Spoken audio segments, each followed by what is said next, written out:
Roman Reigns spent nearly 10 minutes tearing Seth Rollins apart in front of a live crowd, word after word, insult after insult. Rollins just sat there and let it happen.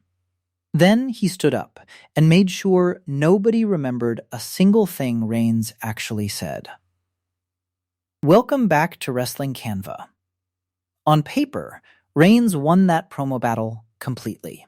But once you watch how it actually ended, I don't think the mic work is what anybody's going to remember from that contract signing. Rollins came out first, sat down, and signed the contract for their SummerSlam title match without much fanfare. But before Reigns even sat down, Rollins got one shot in himself, pointing out how it must sting for Reigns to hear the crowd singing his old entrance song and drowning out his Otzi chants. Small jab, but it set the tone. Rollins wasn't there to play nice. That's when Reigns took the mic and never let go. He told Rollins he wished he'd shown that kind of energy the week before, instead of boring the entire arena half to death.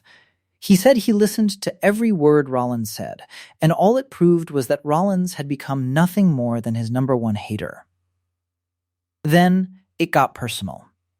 Reigns brought up Rollins needing to fake an injury just to justify using a weapon in their history, framing him as a man who's always needed a shortcut to compete with him. He said at SummerSlam he'd finally show Rollins the difference between the two of them and remind him exactly what a real number one looks like.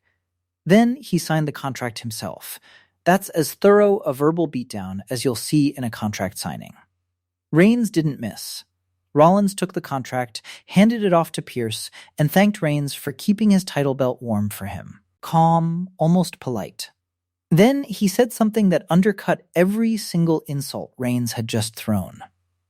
He told Reigns that none of it actually mattered, because he'd already told himself worse every single day for the past 15 years, and that he was grateful he wasn't Roman Reigns. That's not a comeback built on volume. That's a guy quietly telling Reigns his entire promo landed on someone who'd already survived worse from himself. Reigns' words lost their weight in a single sentence. If you're feeling this shift in momentum too, tap subscribe I want you here for how this rivalry actually plays out. Rollins started walking away. Then he turned around, lined up a stomp, and Reigns fired back first with a Superman punch. Reigns went for a powerbomb. Rollins answered with a mic shot to the head, followed it with a pedigree, and finished it with the stomp right in the middle of the ring, laying Reigns out cold to close the entire show. Whatever Reigns said in that promo, that's not what the crowd's replaying on their phones right now.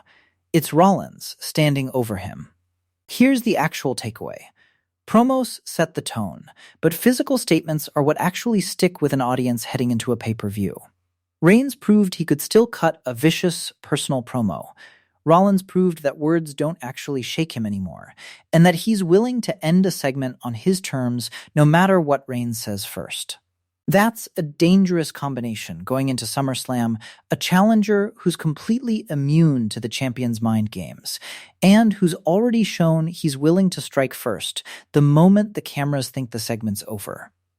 Reigns might have won the war of words, but Rollins made sure everyone forgot about it by the time the show ended.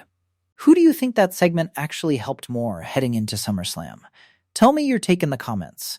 Subscribe if you're new, and I'll see you in the next one.